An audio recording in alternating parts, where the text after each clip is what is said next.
Mao Zedong. Communism and Dictatorship. Extracted from, Two Letters to Ts'ai Ho-sen, in November 1920 and January 1921. To read the original document that influenced this audio, please visit the Marxists Internet Archive.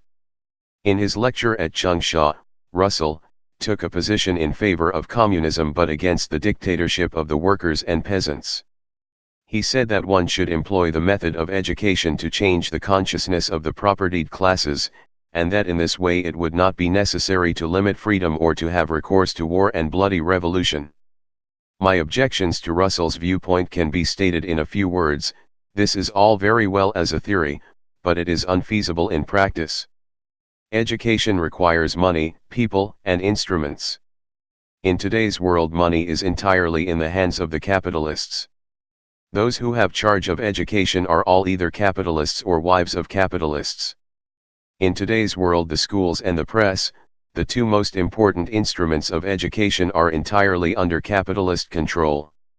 In short, education in today's world is capitalist education. If we teach capitalism to children, these children, when they grow up, will in turn teach capitalism to a second generation of children. Education thus remains in the hands of the capitalists.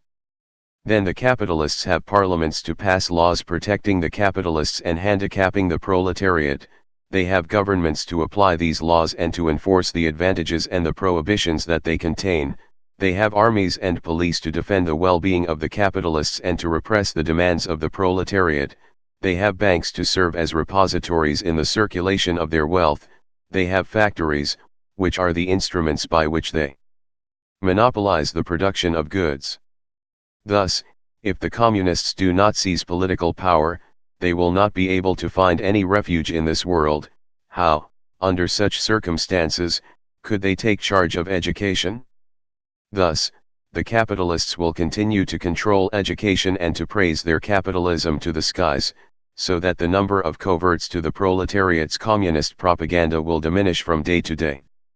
Consequently, I believe that the method of education is unfeasible. What I have just said constitutes the first argument.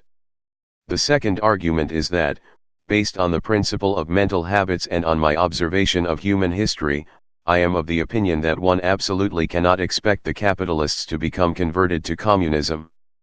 If one wishes to use the power of education to transform them, then since one cannot obtain control of the whole or even an important part of the two instruments of education, schools and the press, even if one has a mouth and a tongue and one or two schools and newspapers as means of propaganda, this is really not enough to change the mentality of the adherents of capitalism even slightly.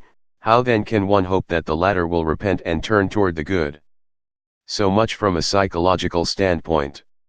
From a historical standpoint, one observes that no despot, imperialist and militarist throughout history has ever been known to leave the stage of history of his own free will without being overthrown by the people. Napoleon, the first, proclaimed himself emperor and failed. Then there was Napoleon, the third. Yuan Shikai failed. Then, also there was Duan Qirui. From what I have just said, based on both psychological and a historical standpoint, it can be seen that capitalism cannot be overthrown by the force of a few feeble efforts in the domain of education. This is the second argument. There is yet a third argument, most assuredly a very important argument, even more important in reality. If we use peaceful means to attain the goal of communism, when will we finally achieve it? Let us assume that a century will be required, a century marked by the unceasing groans of the proletariat. What position shall we adopt in the face of this situation? The proletariat is many times more numerous than the bourgeoisie. If we assume that the proletariat constitutes 2/3 of humanity, then 1 billion of the Earth's 1,500,000,000 inhabitants are proletarians. I fear that the figure is even higher, who during this century will be cruelly exploited by the remaining third of capitalists. How can we bear this?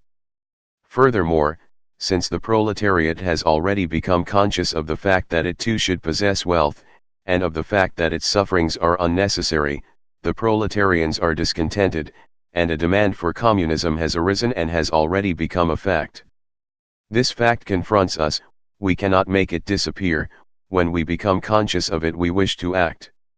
This is why, in my opinion, the Russian Revolution, as well as the radical communists in every country, will daily grow more powerful and numerous and more tightly organized. This is the natural result. This is the third argument. There is a further point pertaining to my doubts about anarchism. My argument pertains not merely to the impossibility of a society without power or organization. I should like to mention only the difficulties in the way of the establishment of such form of society and of its final attainment. For all the reasons just stated, my present viewpoint on absolute liberalism, anarchism, and even democracy is that these things are fine in theory, but not feasible in practice.